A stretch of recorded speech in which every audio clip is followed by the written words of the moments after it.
हाथ काट कर रख दूंगा ये नाम समझ आ जाए तो। कितनी दिक्कत होगी पता है राम समझ आ जाए तो। भाई राम राम तो कह लोगे पर राम सा दुख भी सहना होगा। पहली चुनौती ये होगी कि मर्यादा में रहना होगा। और मर्यादा में रहना मतलब कुछ खास नहीं कर जाना है, बस त्याग को गले लगाना है और अहंकार जलाना है। अब अपने राम लला के खातिर इतना ना कर पाओगे और शबरी का जूठा खाओगे तो पुरुषोत्तम कहलाओगे। काम क्रोध के भीतर रहकर तुमको शीतल बनना होगा। बुद्ध भी जिसकी इच्छाओं में बैठे वैसा पीपल बनना होगा ये सब कुछ, और वो भी शून्य में रहकर प्यारे। तभी तुमको पता चलेगा कि कितने अद्भुत राम हमारे। सोच रहे हो कौन हूं मैं? चलो बता ही देता हूं। तुमने ही तो नाम दिया था मैं पागल कहलाता हूं। नया नया हूं यहाँ पे तो ना पहले किसी को देखा है। वैसे तो हूं त्रेता से, मुझे कृष्ण किसी ने कलयुग भेजा है। भाई बात वहां तक फैल गई है कि यहाँ कुछ तो मंगल होने को है कि भरत से भारत हुए राज में सुना है राम जी आने को है। बड़े भाग्यशाली हो तुम सब। नहीं, वहां पे सब यही कहते हैं कि हम तो राम राज्य में रहते थे पर इन सब में राम रहते हैं। यानी तुम सब में राम का अंश छुपा है। नहीं मतलब वो तुम में आते हैं रहने। सच है या फिर गलत खबर? अगर सच्ची है तो क्या कहने। तो सबको राम पता ही होगा, घर के बड़ों ने बताया होगा। तो बताओ फिर कि क्या है राम। बताओ फिर कि क्या है राम। बताओ। अरे पता है तुमको क्या है राम? या बस हाथ धनुष तरकश में बांध, या वन में जिन्होंने किया गुजारा, या फिर कैसे रावण मारा लक्ष्मण जिनको कहते भैया, जिनकी पत्नी सीता मैया। फिर ये तो हो गई वही कहानी, एक था राजा एक थी रानी। क्या सच में तुमको राम पता है? या वो भी आकर हम बताए? बड़े दिनों से हूं यहां पर, सब कुछ देख रहा हूं कब से। प्रभु से मिलने आया था मैं, उन्हें छोड़कर मिला हूं सबसे। एक बात कहूं अगर बुरा ना मानो, नहीं तुम तुरंत ही क्रोधित हो जाते हो। पूरी बात तो सुनते भी नहीं, सीधे घर पर आ जाते हो।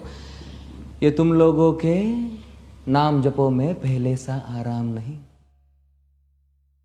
ये तुम लोगों के नाम जपो में पहले सा आराम नहीं। इस जबरदस्ती के जय श्री राम में सब कुछ है, बस राम नहीं। ये राजनीति का दाया बाया जितना मर्जी खेलो तुम। दाया बाया, अरे दाया बाया, ये तुम्हारी वर्तमान प्रादेशिक भाषा में क्या कहते हो उसे? हाँ वो लेफ्ट एंड राइट। ये राजनीति का दाया बाया जितना मर्जी खेलो तुम चेतावनी को, लेकिन मेरी अपने जहन में डालो तुम। निजी स्वार्थ के खातिर अगर कोई राम नाम को गाता हो तो खबरदार अगर जुर्रत की और मेरे राम को बांटा तो। भारत भू का कवि हूं मैं, तभी निडर हो कहता हूं राम है मेरी हर रचना में। मैं बजरंग में रहता हूं, भारत की नींव है कविताएं और सत्य हमारी बातों में। तभी कलम हमारी तीखी और साहित्य हमारे हाथों में। तो सोच समझ कर राम कहो तुम। ये बस आतिश का नारा नहीं, जब तक राम हृदय में नहीं तुमने राम पुकारा नहीं। राम कृष्ण की प्रतिभा पर पहले भी खड़े सवाल हुए। ये लंका और ये कुरुक्षेत्र यूं ही नहीं थे लाल हुए। अरे प्रसन्न हंसना भी है और पल पल रोना भी है राम। सब कुछ पाना भी है और सब पाकर खोना भी है राम।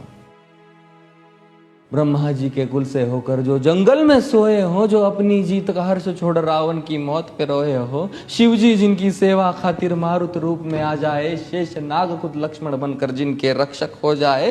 और तुम लोभ क्रोध अहंकार छल कपट सीने से लगा कर सो जाओगे तो कैसे भक्त बनोगे उनके, कैसे राम समझ पाओगे?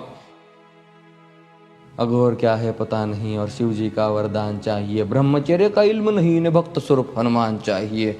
भगवा क्या है पता, लहराना सबको होता है पर भगवा क्या है वो जाने जो भगवा ओढ़ के सोता है। राम से मिलना, राम से मिलना, राम से मिलना है ना तुमको?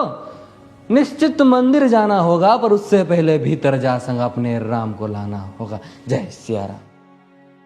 और हां, अवधपुरी का उत्सव है, कोई कसर नहीं, सब खूब मनाना। मेरे प्रभु है आने वाले, रथ को उनके खूब सजाना। वो द्वापर में कोई राह तक है, मुझे उनको लेने जाना है। चलिए तो फिर मिलते हैं,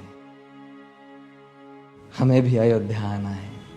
जय सिया राम। फिर से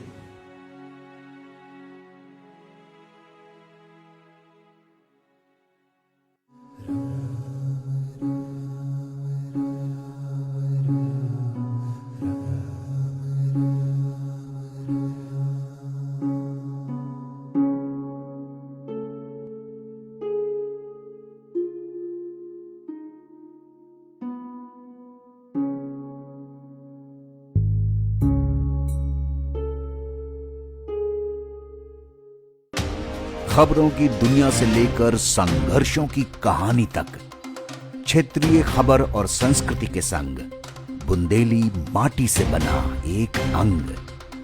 बुंदेलखंड 24/7, स्वतंत्र बुंदेलखंड, सफल बुंदेलखंड।